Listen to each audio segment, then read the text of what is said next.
Well, here's the third time we've had to go through this here with the new greenhouse, and the one we got in now is quite a little bit thinner in tubing wise anyway compared to our old tubing.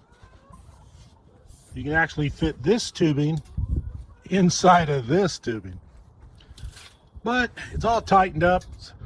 Acts like it's a little flimsy now, but it's going to be pretty solid once all the covering goes on and everything. But now what we had to do is dig those little trenches, dig out a little area for the frame to sit down. That's very important. You have to dig that out where it sits down 3 or 4 inches. Now, a lot of times you'll see the manufacturers and other people, they put their cover on and then it just sits out like this. I was just telling you how to go ahead and dig those little ridges here where the frame sits down inside of it. Where a lot of people make a mistake is they let the covering just slide over, then they let it stick out like this, maybe cover it up with dirt. Don't do that. Take the covering, fold it under,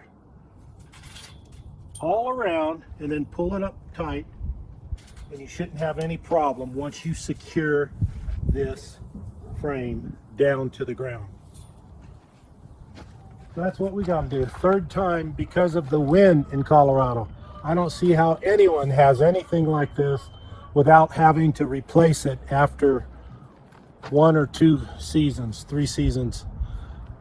So if the wind comes up, it's going to tear it up. So that's what we're going to do. We'll get it done. We'll come back and show you what it looks like.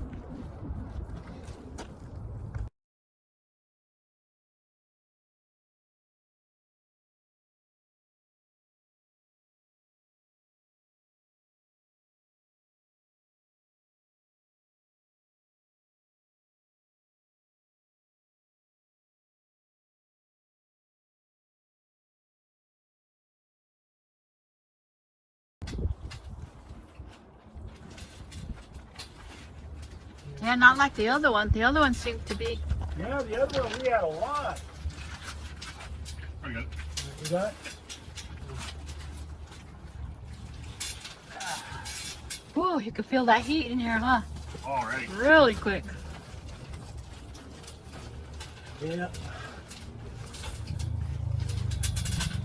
And this will fit down in that trench. Huh. Boy, there's not much to pull.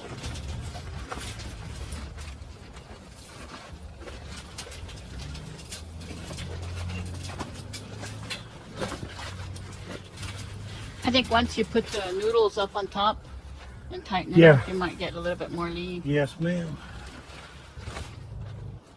Huh. Wow. Well, considering Colorado winds, I don't know how long this is going to last, but we'll make it last as long as possible. Whew, there's some heat there.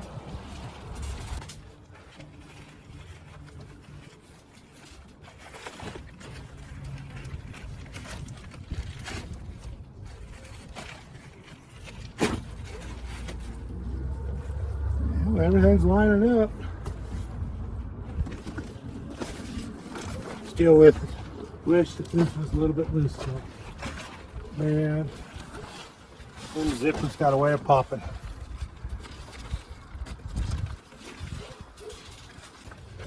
Now this is what I'm talking about. This is the big secret, so to speak. Tuck it under this way, it goes into that crevice, goes into the trench, then you pile your dirt on top of this to help hold it. Then you tie it down on the outside. What we do, as you've seen in our other video, put a rope over with some of those pull noodles that we put the rope through so it doesn't damage anything. Then we pull it a little bit snug, and that will hold it against any wind. But like I said, the wind is what tears these up.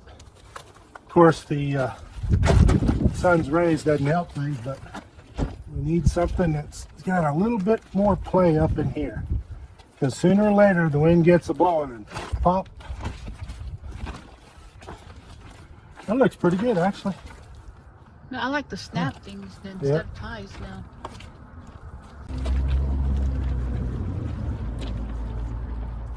I like that idea. The clips. Yeah. Well, we got clips instead of ties now? Mm-hmm.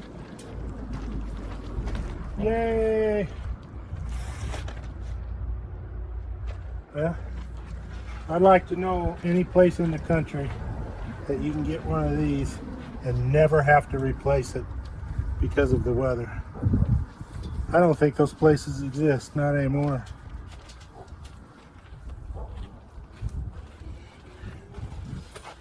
Looks good, son. What do you think? It's a lot smaller. It is, yeah. Actually, it is. Look at that. So, just put dirt on here. That should do it. Tie it down. Ready to go. Okay.